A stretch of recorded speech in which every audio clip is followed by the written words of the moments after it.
Hello friends, இப்போது இந்த வீடியோவில் என்ன பார்க்க போகிறோன்னா முட்டை குழம்பு வந்து எப்படி வைக்கிறோன்னு சொல்லி பார்ப்போம்.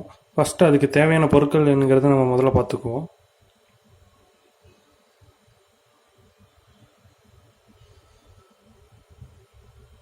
இப்போ சமைக்கிறதுக்கு பாத்திரம், அப்புறமேல நம்ம வந்து அரைக்கிறதுக்கு வந்து நீங்கள் ஜாரை எடுத்து வச்சுக்கோங்க. இப்போது 2 முட்டை, அதுக்கப்புறமேலு பூண்டு 1, 4 தக்காளி, சின்ன வெங்காயம் கொஞ்சம், அதுக்கப்புறமேலு வரமிளகு வந்து தேவையான அளவு. அடுத்தது கருவேப்பிலை கொஞ்சமாக வந்து நீங்கள் புதினா எடுத்து வச்சுங்க, இருந்தால் எடுத்துங்க, இல்லைன்னா வேண்டாம். அப்புறமேலு மசாலா, எக் மசாலா, நீங்கள் எக் மசாலா எந்த இதாக இருந்தாலும் நீங்கள் யூஸ் பண்ணிக்கோங்க. அப்புறம் தாளிக்கிறதுக்கு கடுகு, சோம்பு இருந்தால் நீங்கள் சோம்பு யூஸ் பண்ணிக்கோங்க. அப்புறம் உப்பு, மஞ்சத்தூள், அப்புறம் எண்ணெய். இப்போது நம்ம எப்படி செய்கிறதுன்னு சொல்லி நம்ம இந்த வீடியோவில் பார்ப்போம். இப்போது சின்ன வெங்காயத்தை கட் பண்ணி வச்சுங்க, அப்புறம் பூண்டையும் எடுத்து வச்சுங்க. இப்போது தக்காளி வந்து நீங்கள் 2 துண்டாக கட் பண்ணி நீங்கள் ஜாரில் போட்டுருங்க. அது கூட 2 வரமிளகா, அப்புறம் பூண்டு,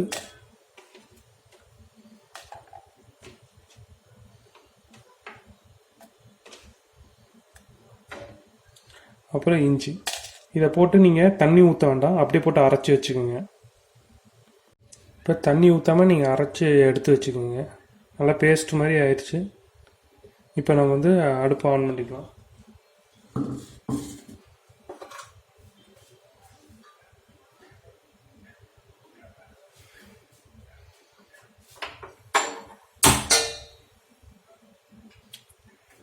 இப்போ எண்ணெய் ஊற்றுங்க.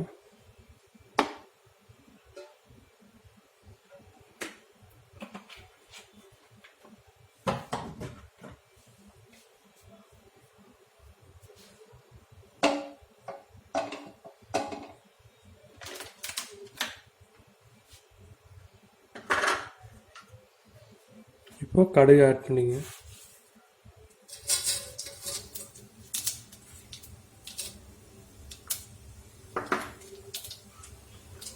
அது கூடயே சோம்பு கொஞ்சம்,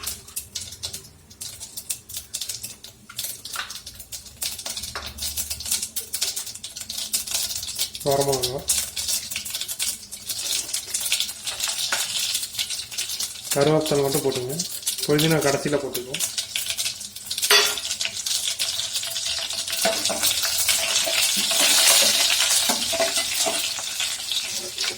இப்போ வெட்டி வச்ச சின்ன வெங்காயம் ஆட் பண்ணுங்க.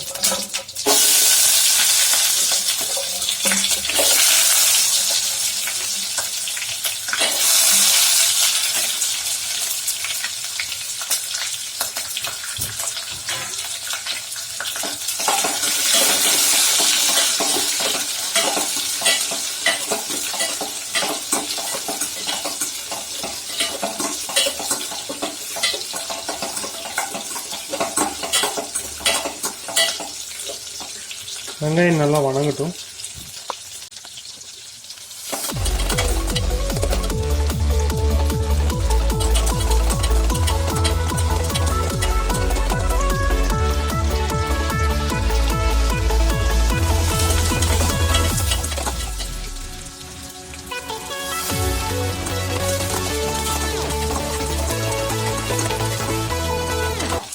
வெங்காயம் பார்த்தீங்கன்னா நல்லா மஞ்சள் கலரில் நல்லா வணங்கினதுக்கப்புறமேலு நம்ம இப்போ வந்து அந்த பேஸ்ட் ஆட் பண்ணிக்கலாம்.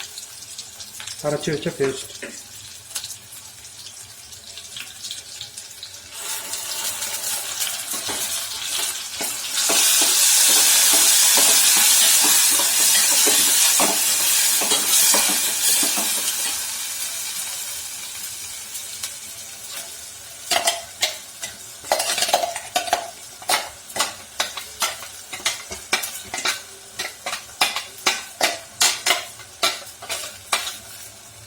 இப்போது இதில் கொஞ்சமாக தண்ணி ஊற்றி அலசி ஊற்றிடுங்க. இது நல்லா அலசி ஜாரில் இருக்கிற தண்ணி மட்டும் ஊற்றி.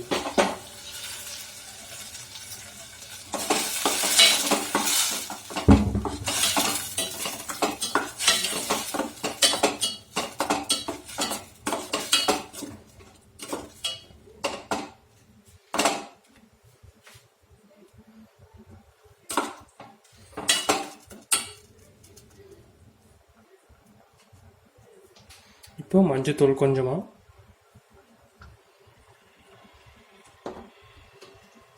இப்போது தேவையான அளவு உப்பு போட்டுக்குங்க. உப்பு போட்டுங்க, அப்புறம் டேஸ்ட் பார்த்துட்டு கடைசியில் பத்தலைன்னா போட்டுக்குங்க. இப்போ நான் 3 டீஸ்பூன் போடுறேன்.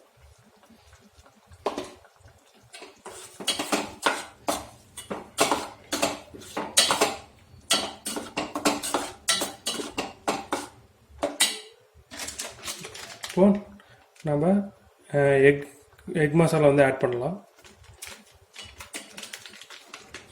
இது கொஞ்சம் தேவையான அளவு போட்டுக்குங்க.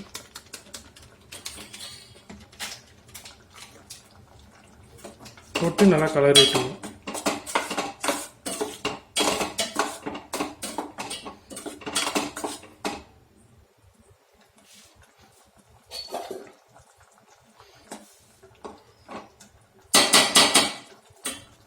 நம்ம ஒரு 3 நிமிஷம் அதை மூடி வச்சிருவோம், நல்லா வேகட்டும்.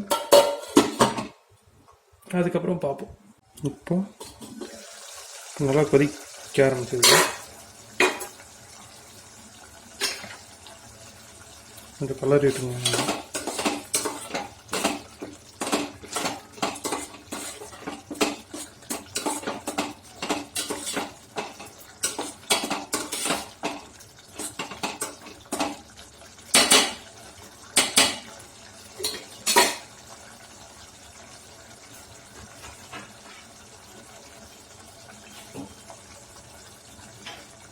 இப்போ இதில் வந்து நம்ம முட்டையை உடச்சி ஊற்றுவோம்.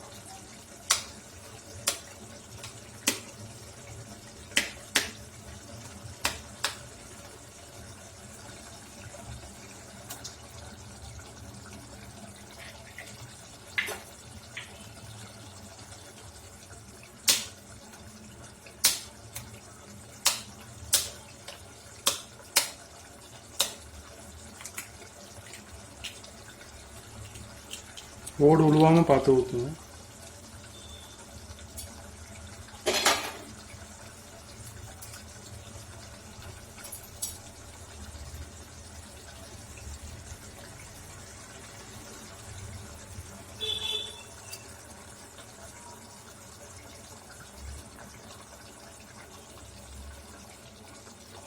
இப்போ வந்து கலர வேண்டாம். இப்போ கலர்னிங்கன்னா வந்து உங்களுக்கு முட்டை ஒழுங்காக வேகாது. அது கொஞ்சம் நல்லா வெந்ததுக்கு அப்புறமா நீங்கள் திருப்பி போட்டுக்கலாம்.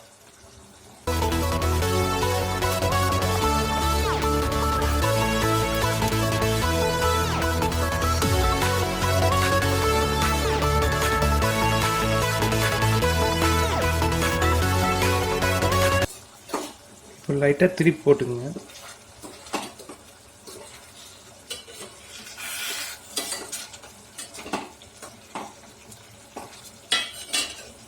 நம்ம முட்டை வந்து அடிப்பக்கம் வேகணும்.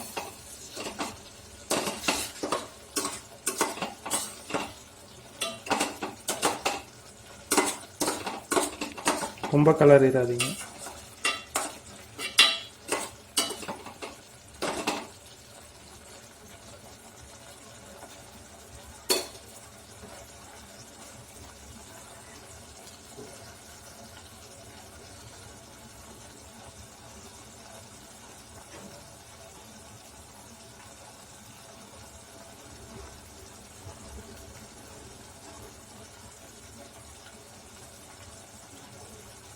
இப்போ வந்து அடுப்போட தீ வந்து நீங்கள் சிம்மில் வச்சுக்கோங்க.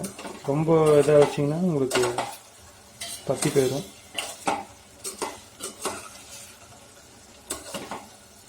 மெதுவாக லைட்டாக கலர் விட்டுருங்க.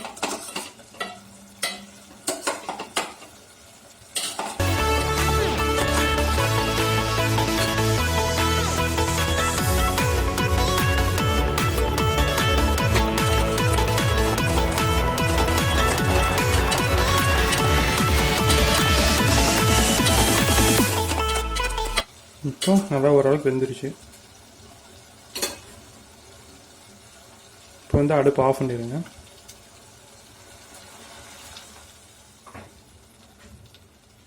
இப்போ அடுப்பு விட்டு எடுத்து வச்சதுக்கு அப்புறமேலு நீங்கள் வந்து போட்டு வச்சிருந்த புதினா வந்து நீங்கள் மேலே போட்டுக்கங்க.